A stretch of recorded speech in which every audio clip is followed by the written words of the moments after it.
यशवंत महाविद्यालय से doctor Suniti Yadav sir, इनको मैं निवेदन करता हूँ कि वो संक्षेप में अपनी परियोजना सारांश। धन्यवाद।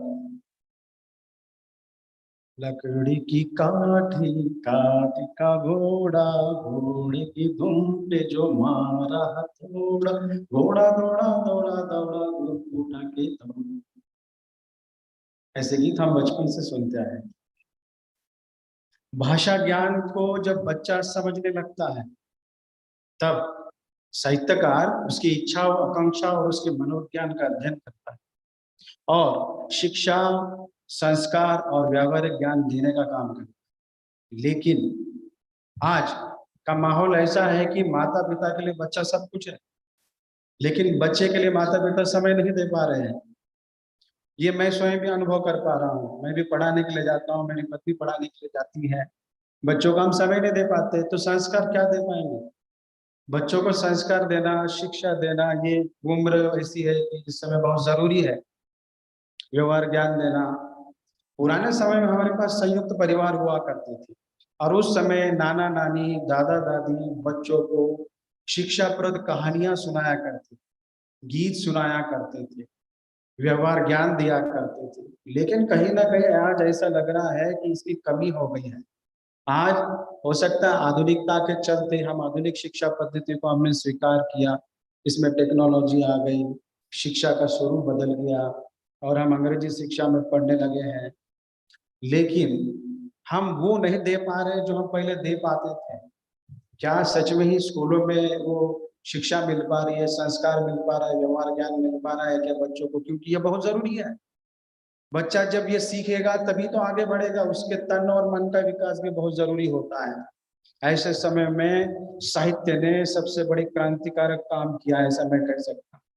साहित्यकारों ने बच्चों का मनोवैज्ञानिक अध्ययन किया, उसके इच्छाओं, आकांक्षाओं का अध्ययन किया और उसको साहित्य के माध्यम से शिक्षा देने का काम करते हैं, संस्कार देने का काम करते हैं, व्यवहार ज्ञान देने का काम करते हैं। ये काम कोई आज का नहीं है हमारे पास। आधुनिक साहित्य जब आरंभ हुआ तब से हम कहेंगे कि बाल साहित्य अभी हाल ही में शुरू हुआ, आधुनिक युग में 80 साल पहले, या विमर्श के रूप में कुछ दशकों पहले शुरू हुआ। लेकिन वास्तव में बाल साहित्य तो हमारे यहाँ पौराणिक वैदिक काल से शुरू हो चुका था। रामायण, महाभारत और विभिन्न धार्मिक ग्रंथों में राम, कृष्ण, शनिदेव या हनुमान जी, इनकी बाल लीलाओं को दिखाकर बच्चों को शिक्षा, संस्कार और व्यवहार ज्ञान दिया जाता था। साहित्यकारों ने अपने ऊपर बीड़ा उठाया और वो काम किया। मेरे आलेख का शीर्षक लोकप्रिय हिंदी साहित्यकारों की बाल कविताओं में संस्कार, शिक्षा और व्यवहार ज्ञान। इसमें जो लोकप्रिय साहित्यकार थे, जिसमें रामधारी सिंह दिनकर है, हरिवंश राय बच्चन है, सर्वेश्वर दयाल सक्सेना, बाल स्वरूप राय, अयोध्या सिंह उपाध्याय, हरिवंश, जब मैं इनकी रचनाएं पढ़ता हूं तो मुझे आश्चर्य होता है कि अरे, आम साहित्य की तरह ही इन्होंने बाल साहित्य को उतना ही सम्मान दिया जितना कि उन्होंने अन्य साहित्य को दिया। वाह, कितनी अच्छी बात। उस समय बच्चों के लिए शिक्षाप्रद बातें, संस्कार और व्यवहार देने का काम उन्होंने किया था। रामधारी सिंह दिनकर की चांद का कुर्ता नामक कविता है। इसमें बच्चे बड़े हठी होते हैं, जिद्दी होते हैं। कई बार वो कपड़े पहनने से मना कर देते हैं, ठंड लगती है, फिर माँ उसे समझाने की कोशिश करते हैं। ऐसे सीन हम बहुत बार देखते हैं। सूरदास की कविता में हम देखते हैं, मैया मोही चंद किलो ने दैव जय लोटी धरनी पर तेरी गोदन आई।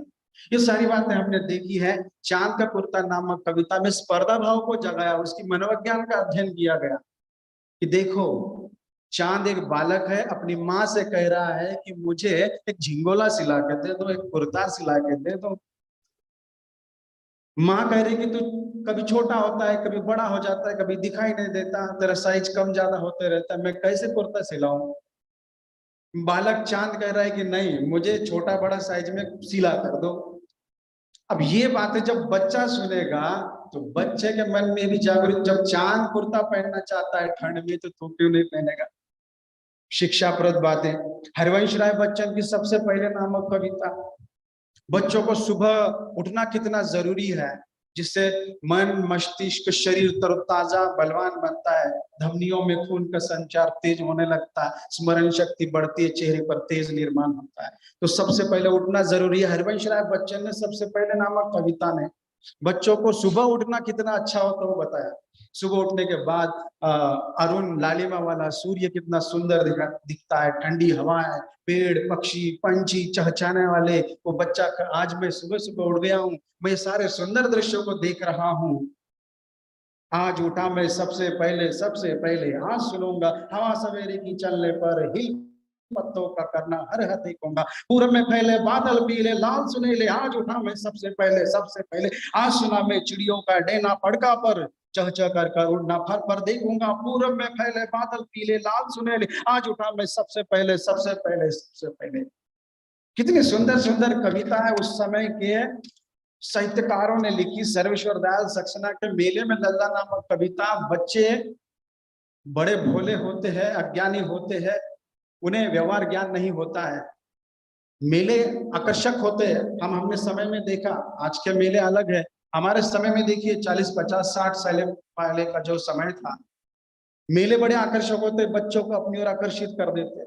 ईदगाह में हमने देखा है, तो ये बड़े आकर्षित करते हैं बच्चों को अपनी ओर, और बच्चा ऐसे मेले में खो जाता है। इसीलिए फिल्मों में ये डायलॉग अक्सर आपने सुना है कि कुंभ के मेले में वो बच्चा खो गया था, दूसरा बच्चा मिलता है, तू मेरा भाई मैं तेरा भाई, ये डायलॉग हमने सुन चुके हैं। तो ये बच्चे खो जाते हैं। इस तरह की कविता मेले में लल्ला नामक कविता के माध्यम से बताते हैं, और वहीं पर संस्कार देने का काम भी वो बाल स्वरूप राय की कविता गांधी जी के बंदर 3 में, ये गांधी जी के बंदर 3 कौन है ये हम सबको पता है, इसे छोड़कर आगे बढ़ता हूँ। और अयोध्या सिंह उपाध्याय की हरिओम जी की जो कविता है चंदा मामा नामक, बच्चे यहाँ पर जिद कर रहे हैं, वो भोजन नहीं करता है, तो ऐसे समय में चंदा को वो घर बुलाना चाहते हैं कि चंदा तू दूध की कटोरी लेकर घर पे आ जा, और साथ में हिरण का बच्चा छौना लेकर आ, ताकि मैं दूध पीऊंगा और छौने के साथ खेलूंगा। बच्चे की मानसिकता देखिए किस प्रकार की होती है। चंदा मामा दौड़े आओ, दूध कटोरा भर भर लाओ, उसे प्यार से मुझे पिलाओ, मुझ पर छिड़क चावनी आओ, मैं तेरा छौना लूंगा, उसके साथ हंसी खेलूंगा, उसकी उछल को देखूंगा, उसको चाटूंगा चंपूंगा। इस तरह की बात बाल साहित्यकारों ने अपने साहित्य के माध्यम से की। शिक्षा, संस्कार और व्यवहार ज्ञान देने का काम उन्होंने साहित्य के माध्यम से किया। इसीलिए आज इस संगोष्ठी की बहुत जरूरत थी। ऐसे संस्कारों के माध्यम से हम सभी यहाँ पर माता पिता है, और हमें ये बड़े काम की चीज है। और इस संगोष्ठी में मुझे बोलने का मौका दिया, आपका बहुत बहुत धन्यवाद ज्ञापित करता है अंतरराष्ट्रीय शोध ऋतु रिसर्च जर्नल के संपादक डॉक्टर सुनील जाधव। राष्ट्रीय